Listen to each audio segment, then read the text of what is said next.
You know what's wild?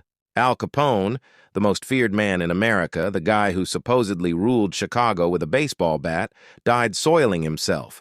Not in a shootout. Not in some blaze of glory.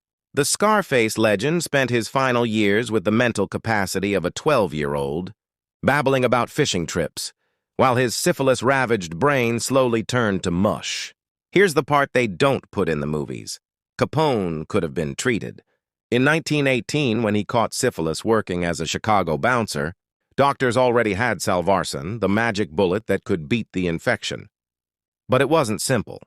The treatment required repeated injections over months and had toxic side effects. Capone knew he had it. A man doesn't run brothels and criminal empires without noticing open sores. But the stigma surrounding venereal disease was brutal.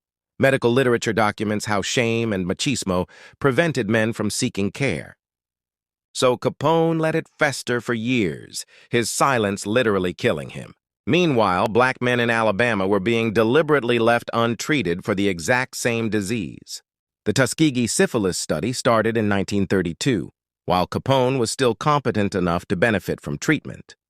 For 40 years, the U.S. Public Health Service watched hundreds of black men go blind, insane, and die, all while telling them they were receiving treatment for bad blood.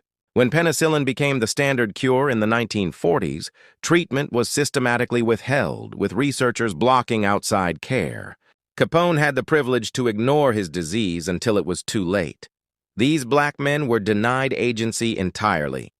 Capone's image was protected by Hollywood for decades. The Untouchables invented that baseball bat murder scene, pure fiction with no historical basis. American culture built up the myth of the criminal genius while burying the pathetic reality of his dementia. It took until 2020 for a film to finally show him drooling and delusional, destroyed by the disease he was too proud to treat. But the black men of Tuskegee? Their suffering was the data. Their bodies were the science. No romantic biopics for them. No Tom Hardy method acting their deterioration. Just 40 years of medical exploitation, justified by racist pseudoscience that treated black people as research subjects without consent. This is how narrative control works. American culture often romanticizes white criminals, the tragic hero, the misunderstood kingpin, while black suffering gets the clinical study. Capone died in 1947 while Tuskegee was still running. He eventually got penicillin in the 1940s, too late to save his mind, but he got it. The Tuskegee men never did, not until 1972, when a whistleblower finally stopped the abuse. Same